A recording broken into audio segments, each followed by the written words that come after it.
Dating in the United States of America has gotten so expensive that nearly half of those who are single right now just have stopped dating. It's no longer worth it for them. Because right now, on average, singles are spending $189 for a night out. That's according to a new Bank of Montreal analysis. That's up 12.5% from $168 last year. And guess who's paying the most?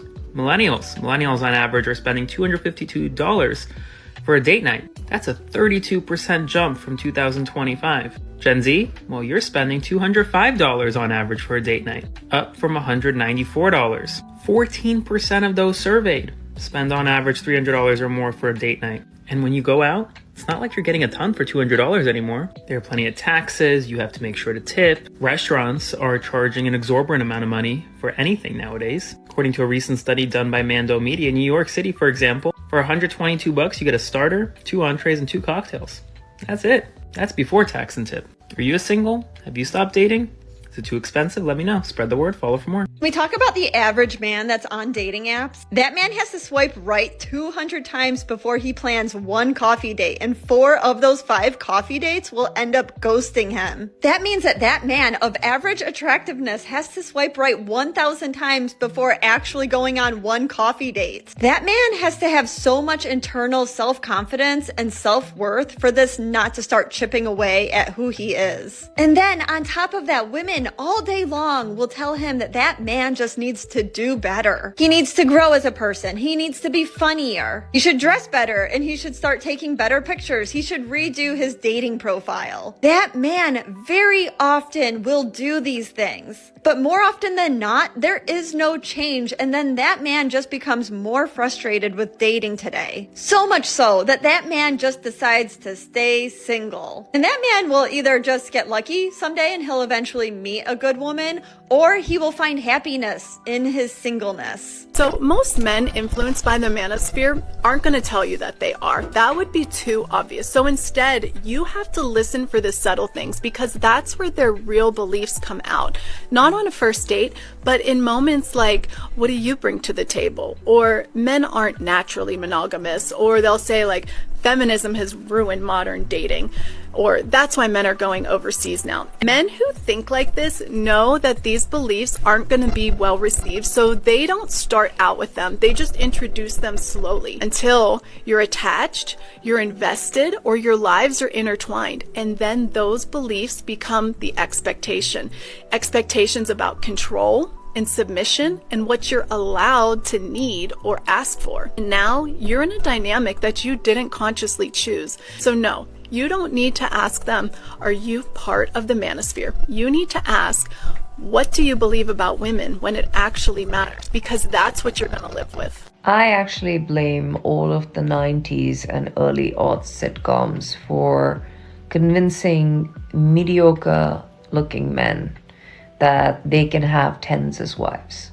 I fully blame them, because in what universe does a Ross Geller end up with a Rachel without a serious personality adjustment? And I know like Rachel isn't perfect or anything like that, but Rachel is a baddie. She absolutely is. And Ross is just Ross. And I just feel like, and this is like the top end, right? Like Ross and Rachel, fine. That still makes relative sense. But so many of those like 90s and like early aughts sitcoms had like men who were essentially maybe 3s getting together with women who are like 9s or 10s. And that convinced a lot of men that they are capable of having 9s or 10s as wives. And that is why you find loads of men these days trying to date way out of their league.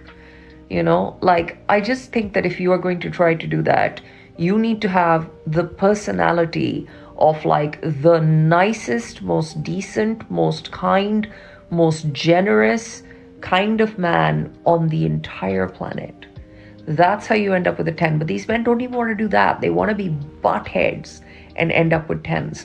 How is that supposed to work? I don't know how these men's brains work, but I definitely think those 90s and early aughts propaganda convinced them that they could end up with 9s or 10s as wives, even if they are 3s. The question was, why do women get triggered by the suggestion of 50-50. The votes are in, and this was the most common, best answer in my opinion. I'm unsurprised that the topic and the way that I brought it up has stirred up some controversy, so thank you to anyone who has responded objectively and didn't just jump straight into offense. Understand, the rules of relationship dynamics have changed. Single income homes are no longer very affordable to the average person, so we need to learn to adapt and have conversations about it. The original context was, why does the responsibility of paying for dates seem to fall solely on men? But I think talking about relationship dynamics will be a little bit more fruitful. I think a lot of us men do only apply the idea of 50-50 to finances alone. Women do a lot behind the scenes. I literally think they bring life to relationships. So guys, if you are not taking the lion's share financially, you better be stepping your game up outside of your wallet, which you should be doing anyways. And of course, every relationship needs to define their unique dynamic. You don't gotta wait to be cheated on to be heartbroken. I'm heartbroken the moment you was talking about me in a certain way to your friends to diminish my character. I'm heartbroken the moment you paint me out to the kids to be a certain way because you mad. I'm heartbroken the moment that you show me you don't got my back because I could be trying to do something and you ain't even being supportive in a certain way. Like, the heartbreak for a man start based on a lack of loyalty and a lack of respect. So if a woman is disrespecting us and we want to remove ourselves, that's when we checking out of it, because it's like, I'm not about to go back and forth and disrespect you. We thrive off respect and loyalty. So it's like, when we see our women do things that appear to be disloyal, they don't understand loyalty the way we understand loyalty. They are loyal to how they feel in a moment. And their loyalty in most cases is to the end result that best serves them. Whereas though we make sacrifices as men, when you're a good dude, genuine dude, that don't always often benefit us the most. Don't gotta. Average women now view themselves as 10 out of 10. They have a diluted perception because they get so much attention online. They have so many people sliding into their DMs. They're being told, oh, believe you're a 10. Believe even if you're like a 4, honestly, sometimes from what I see. They're diluted, right? So those average women are not looking for average men. Those average women are thinking in their mind they're not average, and now they're looking for way, way, way above average men. They get away with that. A 4 can become a 7. 3 can become a 5. It happens, right? Think about it. Lashes, makeup, under eye concealer. Forget about the Botox and the filler that's been injected, but the hair extensions, the whole thing becomes like, who is this person? Guys can't do all that. You know, what does a guy do to get ready most of the time? They get a good haircut. If they have hair, they cut it. They put on a nice outfit. They take a shower and they go. Women don't really need men anymore, unfortunately. And here are the reasons why. In today's day and age, guys think they go to work, they come home, they play their video games, they watch their football games, they hang out on the couch playing with their phone, they go out with their friends, and that is their day.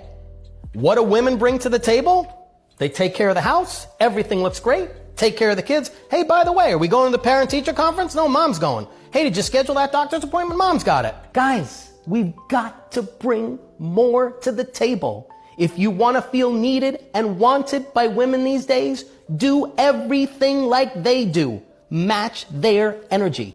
You know, the guy was talking about how expensive dating has gotten. And it's one of the reasons that men have stopped, right? I think the first thing would be the fact that modern women are so rude. They're so unpleasant. And nobody really wants to be around that type of attitude and energy except the buzzards and the vultures that are just like them. You know, because obviously birds of a feather flock together. So they wouldn't mind that because they're the same way. But for men, having to come out and pay upwards of $200 or so to sit here all night and listen to this drivel, I don't think that men are going to see that as a great investment. That's why a lot of men are deciding to stay at home. They're deciding to pursue other stuff, to be quite honest. It has nothing to do with, you know, trying to get back at women, to be honest. It's just things compound, and you can kind of say the same thing for men not getting married, because you have the compounding of a lot of things that seem to be going wrong even before the relationship starts, that is giving men apprehension. So they don't even start going to dates because, you know, everything is going wrong. Oh, so you're the single girl with high standards who's very emotionally intelligent, but also very emotionally unavailable. And you're just like, there's a large part of me that craves intimacy and connection and like really wants that. But then there's another part of me equally as large that is terrified of actually having that, right? And so then you're just like, but Savannah, like, give me a break. It's summer. I've been going out on all these dates. I've been having fun. I've been trying to meet my person. Like, why haven't I met them? But then you realize your Enneagram maintenance and avoidant attachment has come into play. And you're essentially just going out with people that from the beginning you knew it wouldn't work out with. That way you don't get emotionally invested and then hurt. Hi, my name is Savannah Lee. Haley, and I make music for you. I'm an Enneagram 8. I'm an avoidant attachment, and I basically dropped a song called Cut to the Chase about my pattern of dating men that I know it won't work out with in the end. That way I don't get hurt. And if you relate, I really hope this finds you, and let me soundtrack your summer. Is capitalism red pill? Yes. Is hip-hop red pill? Yes and no. Hip hop has 100% become red pill content. Capitalism is red pill. Being a male chauvinist is red pill. Commodifying women is red pill. Work is red pill. It's all red pill. Hip hop didn't need to hold a meeting with the Is work red pill? Sometimes yes, mostly no. The reason why I say mostly no is because workers have found a way to take out the middleman, right? OnlyFans is one way where women are able to make a lot of money and not have to give any access to any men. Yeah, you can see her body, but she doesn't have to physically do anything with anyone that's subscribed to her OF. So I can't really agree that work is red pill or it's patriarchy repackaged. I think saying modesty is red pill, work is red pill, it's just a roundabout way of saying we live in a society that is just inherently patriarchal. So until that changes, everything is technically patriarchal. But I don't like that we focus on spicy workers and OF as if this is somehow a net negative, when in actuality it's a positive. I'm seeing a lot of women buy their dream homes and live dream lives without ever having to touch a man if they don't want to. See, this right here is just why the dating market is just so bad right now. Even me, 6'8", about to be a multi-millionaire, doctor, huge platform, hardworking, intelligent man. I can't even get a woman to cook for me. All these things I did for her. And I only knew this girl for like 10 days. Now, I'm going to hold your hand with a wet wipe in between when I say this, but you're not the good guy that you think you are, because good guys don't keep score. You knew exactly what you did for her. You knew exactly how much you spent on her to the dollar and to the cent, because you were hoping that she would owe you something. You didn't do it out of the kindness of your heart. You didn't do it because it was nothing to you. You say, I'm not even tripping about it. Yet here you are making a video, tripping about it. Even me, a man that's about to be a millionaire, a man that's 6'8", even me. Where is she cooking this meal? Were you expecting her to invite you over to her place after only knowing you for 10 days? Or for her to go to yours? For safety reasons alone, I see why she didn't do it. You want to get her to your place as quickly as possible, and cooking was your excuse to get her over there. You didn't do any of this because you're kind, because you're generous, because you love to spoil women, because you love women and this is who you are and what you do. You did it because you wanted to put together a list that you could throw back in her face whenever she didn't do what you wanted her to do when you wanted her to do it. You knew from the beginning you wanted her to cook for you. But instead of you just saying that up front, you thought you could do a couple of good deeds so that she would feel like she owed you. So let me guess, a meal after 10 days, her body after 30? Since you're a doctor, let me give you some post-op instructions. Only do things to people that you actually like because you want to, not because you want them to owe you. Ma'am, I asked you, why do you need a high-value man? You want it because of the lifestyle. And that's fine. Just say, I want a high-value lifestyle. I don't want to live like this. I'd rather have more money, more things to do, and I don't make the kind of money to do that. I want somebody to pay for it. I could at least respect that. Do you work? Yes, I do. Do you make more than $50,000 a year? Almost that amount. Okay. Would you be all right with a man making almost that amount? No, I wouldn't. Exactly. Exactly. There you go, gentlemen. Another woman who wants more. This is why I don't talk about regular guys, because even women in her position want men making more than her. 36, and she still wants a man earning more. Ma'am, I get that you want that, but you're shooting outside of your looks league. And men who have high value money don't pick 36-year-olds when they can get 25-year-olds. You don't need a high value man. All you need is a man. But you want a rich man. You don't need one. What would you say you rank on the look scale from 1 to 10? You can't use 7. The laugh, gentlemen? Maybe 6. Exactly. Why would a high value man who can afford 8s, 9s, and 10s get a 36-year-old 6?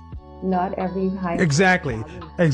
Spoken by the woman who does not even have 1, but you said 2 of them want to marry you and you ain't went on a date with them. God damn!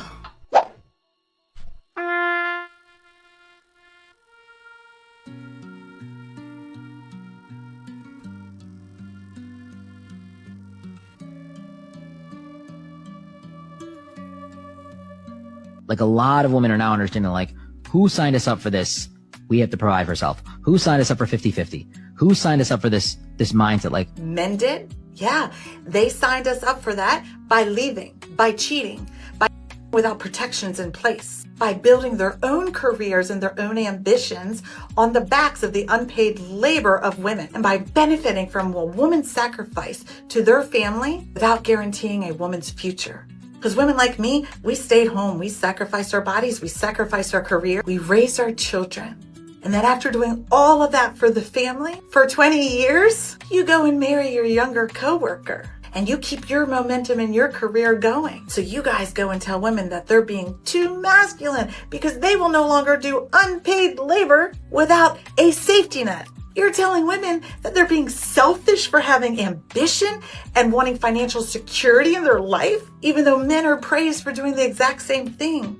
What you call femininity is just servitude without protection, cooking, cleaning, caregiving, and emotional labor with no guarantees if the marriage ends. It's not that women are refusing femininity. We're refusing disposability, servitude, financial risk. If you want women to stay, then share the power. Be a partner. Share the caregiving. Share the risk. And guarantee that if the marriage ends, she leaves with the same financial security and career momentum that you have. Until then, stop telling women to do something that is extremely dangerous for their future. Does it make entitled men feel uncomfortable? Yeah. But comfort for one partner at the expense of another partner is not tradition. It's exploitation. You're entitled, and it's not attractive. Want to know if you're dating a high-value man or just another guy wasting your time? Here's 6 ways to know right away. Number 1, consistency. He is always going to be consistent in his communication with you. He is not going to be blowing up your phone and writing you novels of text messages all day. He is going to be consistent in his choice of communication, and he is always going to text you in the morning, a check-in throughout the day, and one at night right before bed. Number 2, he's going to be grounded and stable, which may feel boring if you're used to chaos and toxic, unhealthy men. He will always be direct and clear with how he feels about you. Number 3, he has a life of his own. Work, friends, family. His life is full. He does not live in total isolation. But this doesn't mean that he's always out and partying. Every man has their own way of having a full life. This just means that he has support when he needs it. Number 4, he pays attention to detail. He listens to what you say and he's extremely observant. For example, in a conversation out with friends, you mention something that you personally use. Let's say you're talking about a product you use every day in the shower. He hears it, and the next time you go over to his house, he has that product waiting for you. Or he will do things for you based on what you have said in conversation by listening and paying attention. Number 5, he is going to have structure in his life. He won't be on edge or drinking heavily every single night to mask his emotions. He will be able to handle himself, but most importantly, he has the structure in his life. Number 6, he will always confirm plans with you the day of the date. He will make sure to know what time you will be ready, and he will never leave you wondering due to lack of communication, especially days before the date. And you even had, and this is once again why men are backing away from dating. I think there was a woman commenting on the Manosphere documentary that came out, I don't know how long ago, maybe a few months ago, maybe 6 months ago, I can't remember. Commenting on it and talking about you don't need to be asking men because basically men are lying to you, and over time when you get to know them, they're going to be telling you, well, this is what I expect from you, and the deeper you go into a relationship with a man, the more he's going to expect you to be ultra submissive, and you're not going to look like yourself, which is a lie. Just straight up lie is what it is. And this is modern women get themselves entrenched willingly. Well, I think she mentioned, I didn't do it subconsciously. They do this type of stupid stuff and they get themselves entrenched willingly in nonsense. And then they turn around and blame the man. I'm reminded of the time where a woman, somebody was asking a woman, why y'all keep on choosing the bad guy? And she said, well, part of it is that we like, the thrill of everything. But then another part of it is we like to be a victim. We've been taught to be a victim. And so at some point in time, when this relationship goes downhill, we have an escape route. We have an out. If somebody says, why'd you do it? Oh, well, he did this. He tricked me. That's what these modern women continue to say. He tricked me. I didn't know. I didn't willingly think that. You did. This is the person that you wanted to be with.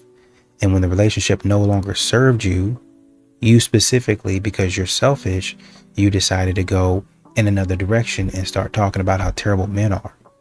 No, there are a lot of reasonable men out there. You just want to be able to run them over. Men over 50 are almost twice as likely as women to marry like out of the West. So these guys are literally, they've exhausted their options in the West or in their town or in their city or even in their country, and they're expanding their dating map. So what's actually even more interesting is that guys are actually they're starting younger doing this too. So like guys who are in their 20s and 30s are like, I'm not even going to start like dating in my community. I'm going to look abroad first, which is kind of insane to me. Like, you got to test the waters first before you even go out there. Feminism didn't raise women up. It turned them into competitors. Now we've got a generation of boss babes with eyes and fake confidence. They dominate in the boardroom, but they don't get dominated in the bedroom like they wish they could. Because even the boldest woman wants a man to take charge. They'll bark at their staff all day, but deep down, they want a man who can look them in the eye and say, sit down. Not out of hate, out of power, out of frame. But here's where most men get screwed. You can out-frame a chick who's in her masculine 24/7, but you'll burn out in the process. That's why you need to know what to watch out for, and why some women are a dead end no matter how good they look. Want to win at dating? Then stop dating like a wife and start dating like a 304. Dating like a wife is actually hurting your chances of becoming a wife. Dating like a wife means that you're giving too much too soon, that you are giving wifey privileges, which is emotional support, access, and loyalty without the man having to earn it. Take a page out of the 304 playbook and date with emotional detachment. 304s understand that men have to invest in them to have their time. If you're tired of being used, ghosted, and overlooked, then ditch the wifey energy until he's earned it. If you want more dating advice, leave me a comment below. Where are the men who are looking for a wife? Like, no sneaky link, no casual dating, blah, blah, blah, blah, blah. Where's the men that want a wife, that want to be married, that want to be in a partnership? God damn it! You can't make this up! I think that shit done sell, shorty. You can thank your sisters for that. Even if it's not you personally. This womanhood, this whole feminist movement and lack thereof, y'all the whole game up. So dudes opt out. You ain't lying. 3 things my husband will never hear me say. 1, as he should. I will never sit there and demean my husband and everything he does for me by just pulling out, yeah, as he should. Let's order food. Absolutely not. I will either go out and get my man food, get ingredients, but most likely I'll be in the kitchen and I will make my man dinner because I know I can cook better than any restaurant. Last thing is I will absolutely never yell at my man.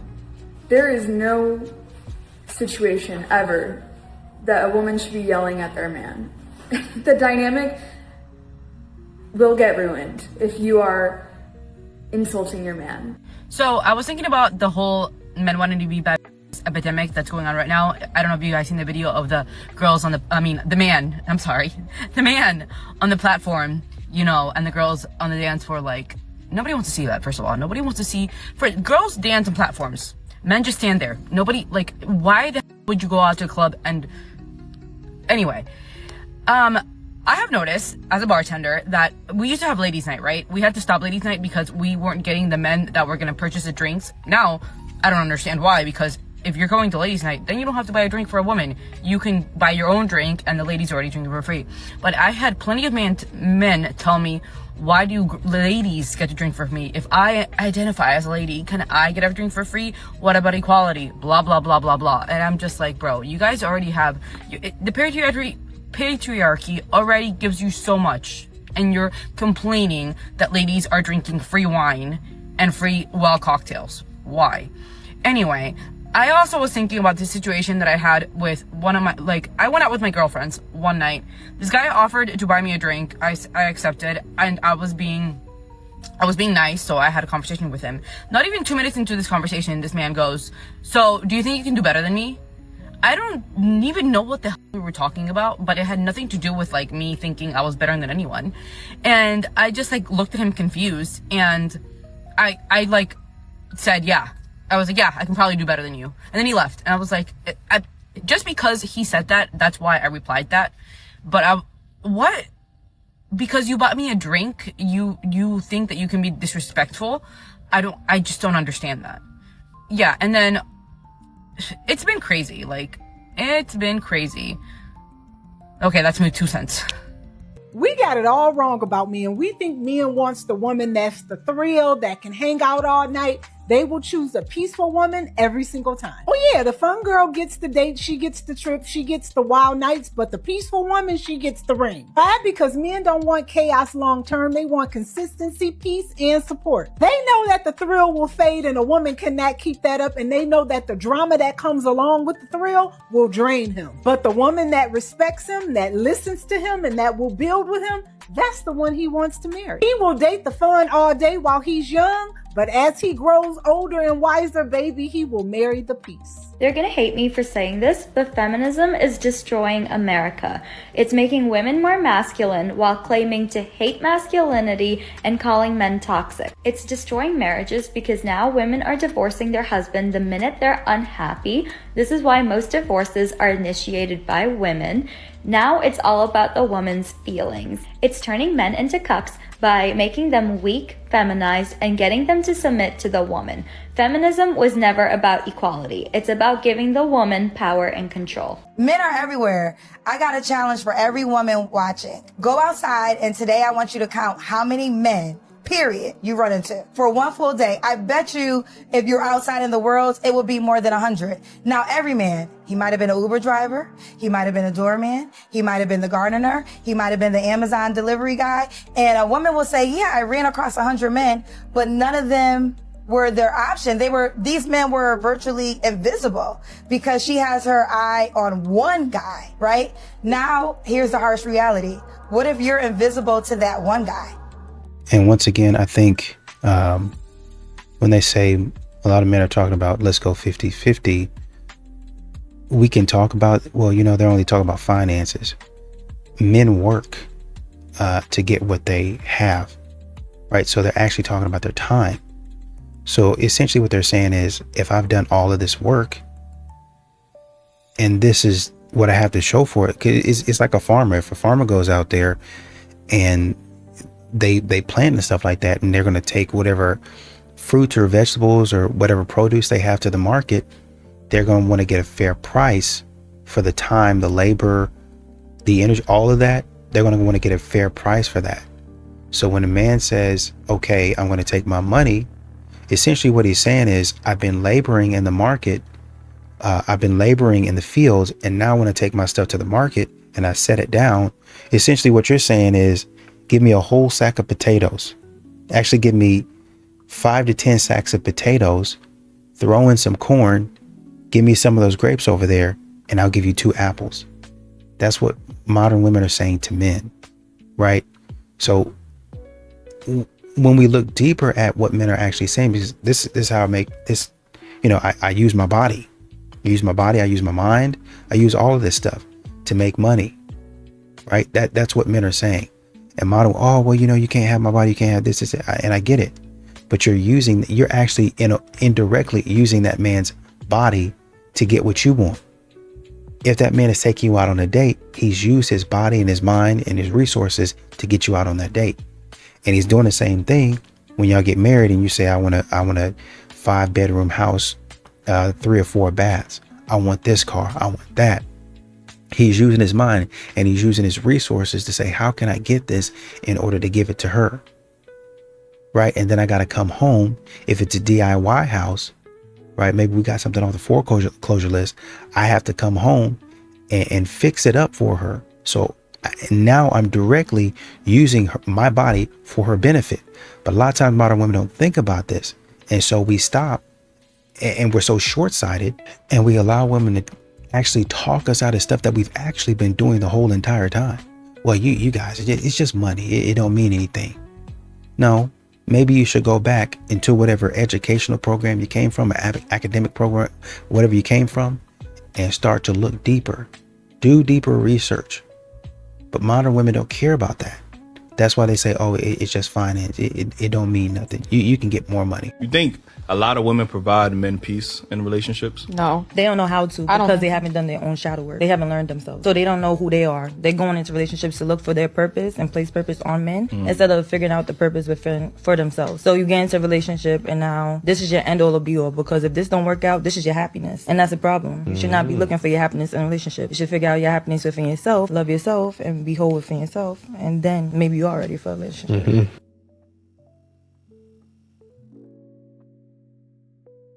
Is it okay for a woman to text first? No. I agree. And people think I'm crazy no, for this. they all tell me the same thing. I'm a lunatic. I'm out of step. I don't know what I'm talking about. It's biology. Masculine energy knows I want that chick. I'm going for it. Get out of my way. Okay, there's a bunch of discourse online of guys saying, I need a woman who's going to bring me peace. And these women do not bring me peace. You're supposed to bring the women peace so they can nurture you and take care of you and love you and grow with you. It's not the other way around. So where do you think right now, besides bars, are the best places to meet other singles? You want to meet a man? Play golf. Go to the golf range, pretend you don't know how to hit the ball. Someone's going to come over and help you. Now, if you're a guy, yoga, Pilates, red, green, or beige flag. He always watches your Instagram stories, but he doesn't text you. You were an option. He's created you as an option. He didn't ask you whether you want to be an option. He's just like, oh, I can always have her. Block him. Why might a guy seem hyper, super interested in a girl on the first date and then he ghosts? He is a demon. Do you believe that a man knows within the first 10 minutes if he'll marry you? Yeah. Unless they're feminine energy and they don't know. They get in the, I don't know yet. But when a man is masculine energy, he knows.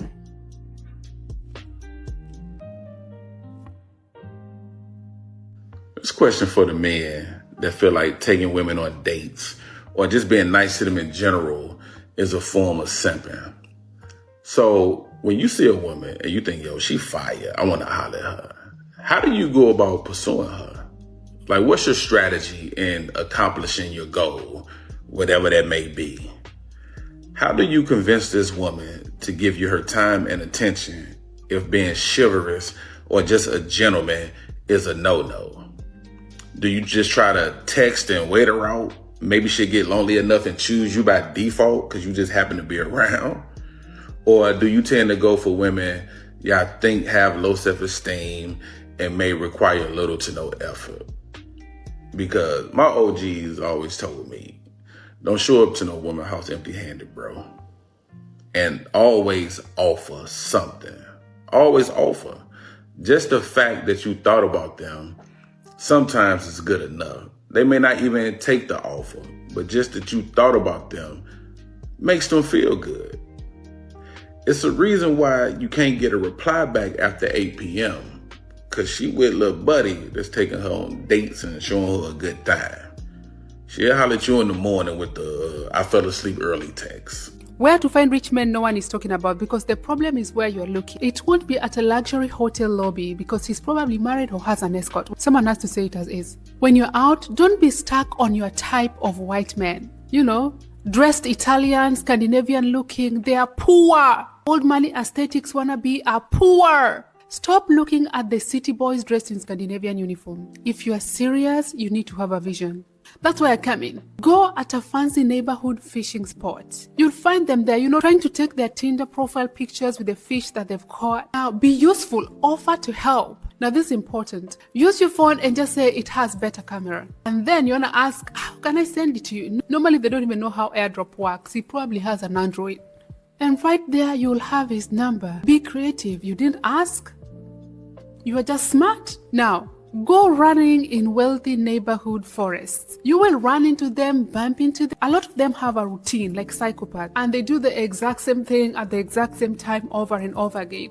After a while, you'll start noticing familiar faces, or they'll start noticing you, and you strike a conversation. For instance, ask them to suggest a route. Ladies, just think out of the box. Get him and clean him up. Like I said, if he looks good and well put together, he's probably married. I hope this helps, and I'll see you in the next one. Bye-bye. There's another reason why dating is so hard in 2026. We're being stimulated so hardcore with these phones. The average person the global average for screen time is like 6 or 7 hours. And that's like, honestly, on the low side. If you talk to people, a lot of people are on these phones for like up to 10 hours a day. So think about that. It's like a dopamine loop.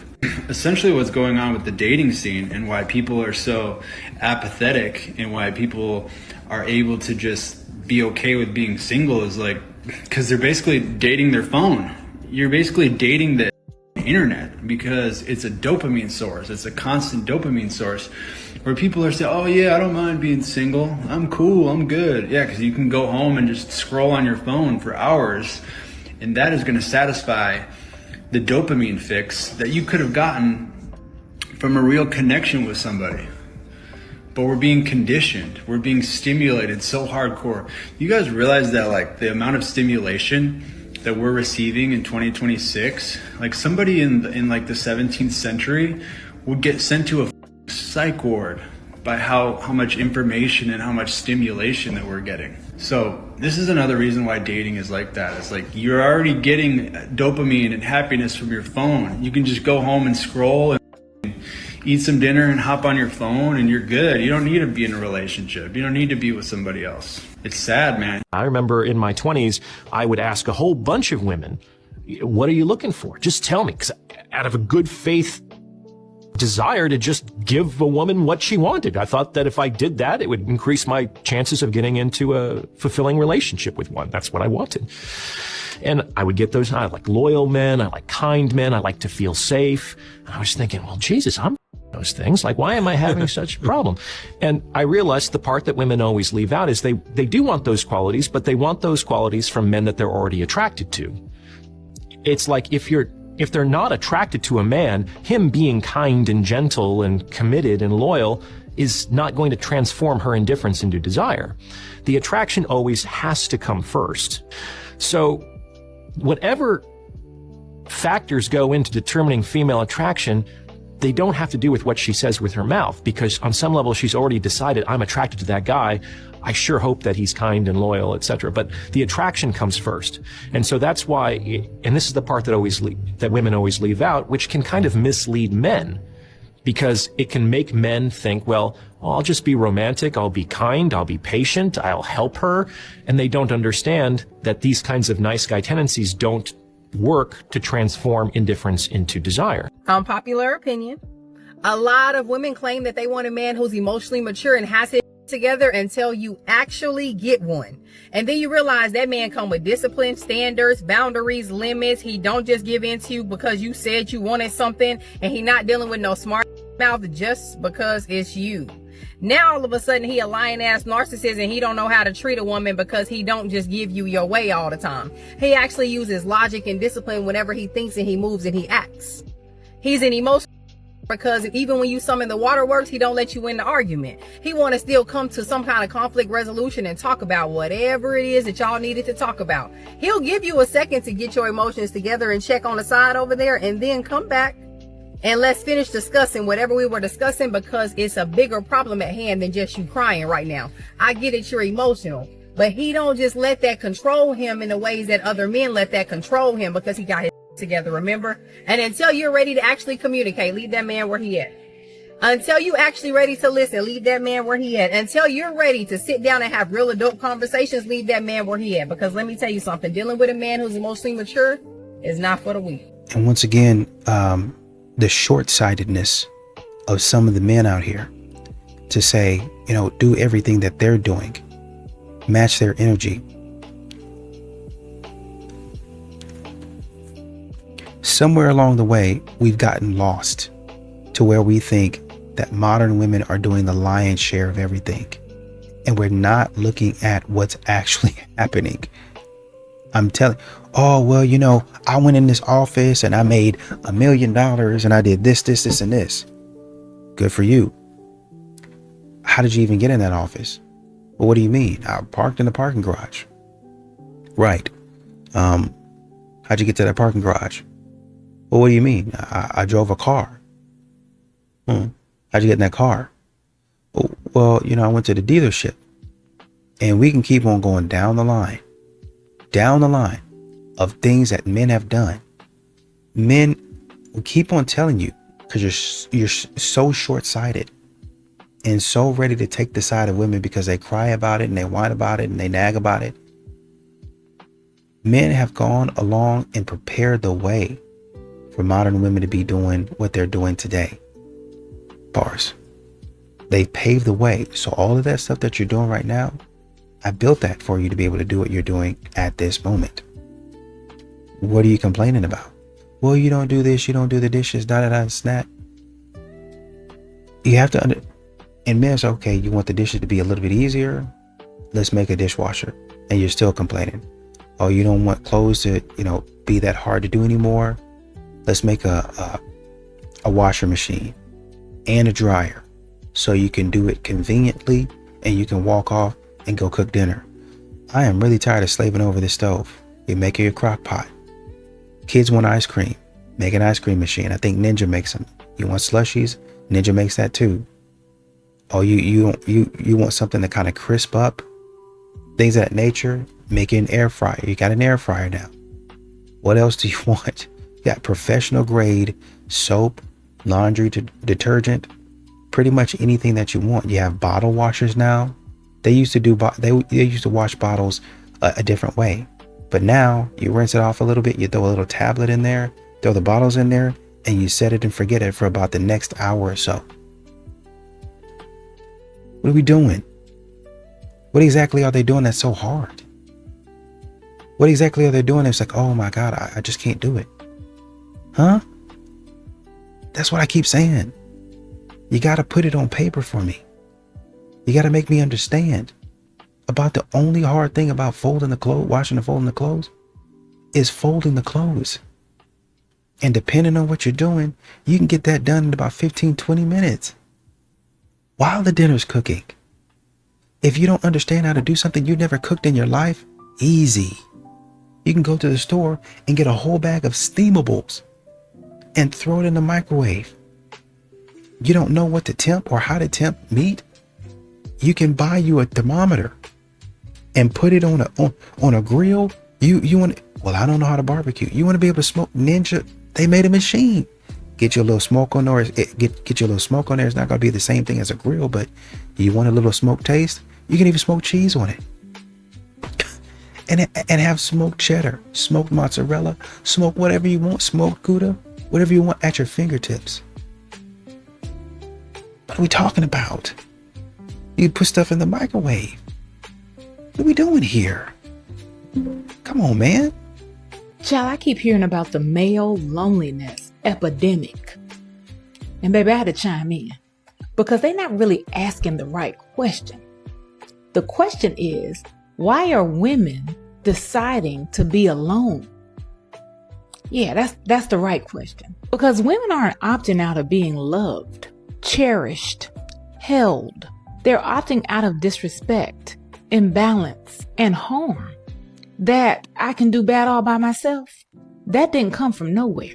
That came from experience. Because when a woman grows emotionally, financially, mentally, and the man refuses to grow with her, that's not a relationship. That's a liability. And instead of addressing that, the conversation centers men's feelings. That's the patriarchy. It calls them lonely, isolated, struggling, but no one is asking what role did they play in that isolation? Because women didn't just wake up one day, poof, and say, I want to do life all by myself. That's not how it went. What they said was, I refuse to keep carrying what's breaking me. And baby, that's not rejection. That's self-preservation. Yeah. All right, good people. Drink your water. Stay rooted, real, and knowledgeable. And mind your black business. I will always respect a married man that's a little bit standoffish to other women. That earns my respect immediately. And you could tell these men they're a little bit afraid of their wife or afraid of making their wife mad. I think it's healthy for married men to be a little skittish around other women. Like, oh no, I don't want to make my wife mad. Or they're just like generally awkward or uncomfortable around women. You know, those kinds of men aren't texting other women behind their wife's back. A lot of married men like that, I think they want to protect their marriage. They know it's not worth risking looking a certain kind of way, because I mean, married men that are overly friendly with every woman, it does come off a certain way. It's like, why are you so friendly with other women? Don't you have a wife? Come on, we're all thinking it. Like those guys that are really close with women that aren't their wife, aren't we all kind of side-eyeing them? Like, why you got a bunch of female besties? Faithful married men aren't super close with women that aren't their wife. That's just, I stand by that. That's been my thing. I've said that forever. So anyway, here's an appreciation video for men that are a little standoffish to women that aren't their wife. You're the real ones. Most women think a good man is hard to find. The truth? A lot of them find one and push him away. Number 1. He doesn't need constant attention. He enjoys your company, but he's perfectly fine on his own too. Number 2, he won't compete with other men for you. If he feels like he has to fight for basic respect, he'll simply walk away. Number 3, he listens carefully, but he doesn't always agree. A mature man can understand your feelings without abandoning his own opinion. Number 4, he doesn't play games, no mixed signals. No mind games, no disappearing and reappearing for attention. Number 5, he expects accountability. If he apologizes when he's wrong, he expects the same from you. Number 6, he values peace more than being right, but don't mistake that for weakness. He simply refuses to waste energy on unnecessary conflict. Number 7, he notices effort. The small things matter to him more than grand promises. Number 8, if he feels unwanted long enough, he leaves. Not to teach you a lesson, not to make you chase him, because eventually everyone gets tired of feeling unappreciated. The hardest truth about good men is this: most of them don't leave because they stopped loving you. They leave because they stopped feeling valued. What's up, my guys? Listen, women are smart creatures. They're constantly testing you in ways you might not even realize. Or she may not even realize. Is this okay? Maybe, maybe not. It just depends on the situation. Either way, per usual, I'm here to call out the here are the ways she's testing you. I can totally go by myself. O'Reilly turns into no real quick. She never wanted to go by herself in the first place. How in the does she need oil and walk out with 3 new headlights and blinker fluid? Be a man. I'm cold. Give her your damn jacket, Scott. I just want to know that I'm going to be safe when the apocalypse hits. She's not looking for warmth. She's seeking a reliable protector for both her and her future children. Is that all you're eating? Chad, please realize that you can't order the chicken breast when she was eyeing the pasta. Are you for real? My best friend Andrew and I go there all the time. She's gauging your loose cannon trait. Will you allow her to have male friends? Do you trust her? She's not going to want a jealous little bee. You don't have to call me when you get home. This means call me. I am very concerned about the group of girls that I saw on your Snapchat story. As a matter of fact, FaceTime me from your bed. I have to say this is a test that I personally don't agree with. Don't date someone you can't trust. So what was your ex like? Talk about them in a positive light. Negativity hints at bitter feelings. No one wants a negative Nancy. If I know you've had previous successful relationships, I'll view you as a more reliable partner.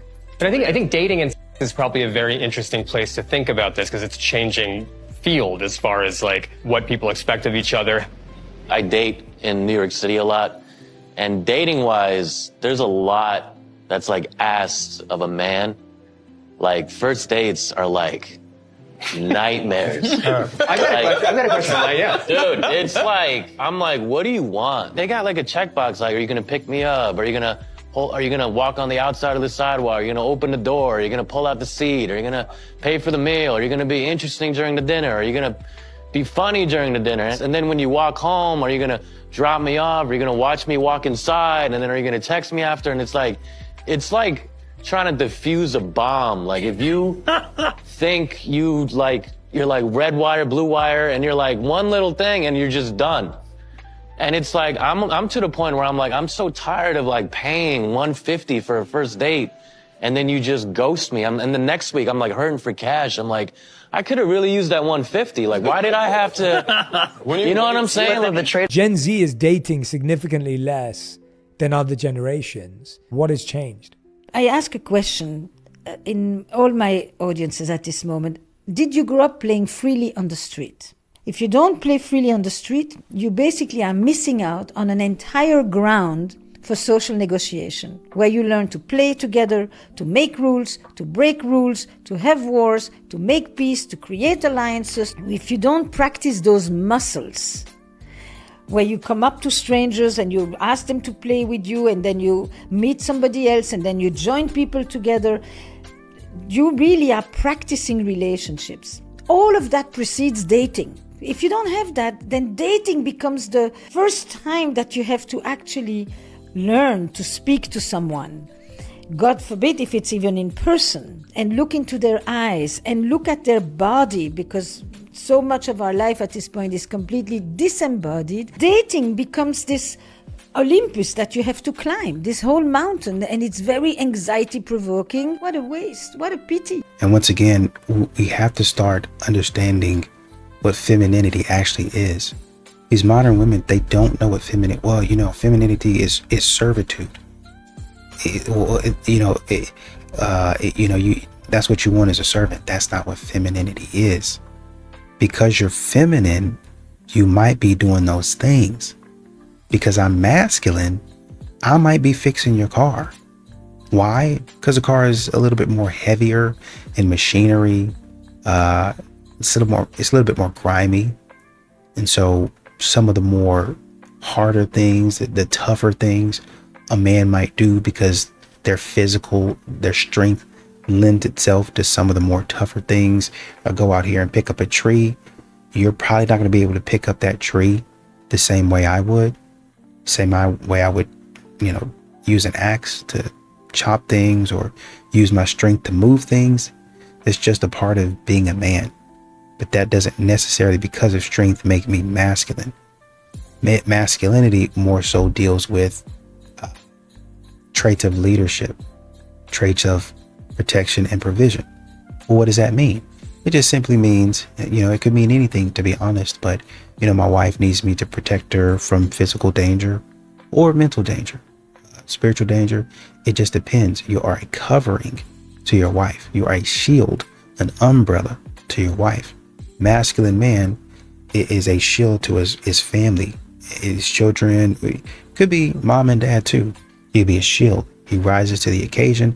A lot of times a man is asked to sacrifice himself. Feminine is there to support. I'm just here to help. I'm here to assist. That's where you kind of start cooking and cleaning. Because while the man is outside working in the yard, to give you an example, he's got to eat. And because he's fixing things around the house and making sure the yard and everything else is secure, the only person to say, okay, we've got this meat, I'm going to go ahead and cook it. Okay, we've got this, we need this clean. I'm going to go ahead and give him what he needs. Right? I'm going to go ahead and clean this and make it ready for him. I'm assisting him in his mission to build a city. That's how you get cooking and cleaning. But in today's day, we have, where women go to work and men go to work. Maybe it looks a little bit differently, but it's still going to be the same concept. Some of the more rougher things, some of the more harder to do things for women. Like say, for instance, a man might need to carry a washer and a dryer upstairs. He might call in somebody, or you might say, do you want me to call my brother to come over here and help you? You just supported him. You just helped him instead of just looking there and sitting there nagging him about, oh, don't hit the wall. You're supporting him in the mission to get the washer and the dryer upstairs or in the room, right? Or if they are doing a lot of work, hey, my husband's building a patio outside. I'm not doing that. I'm sitting in here with the kids. I don't feel like cooking. So I went on ahead and ordered something and I bought it out to him. You're still supporting. That type of support is what they call nurturing. I mean, I don't understand why I have to explain this concept to women who are well into their late 40s and their 50s. At some point in time, you should understand your role. You go to work every day. Some of you go to church. Some of you drive around town. You be around with your friends, and y'all still can't figure out where the heck to be. What are we doing? Get on board. Get it right.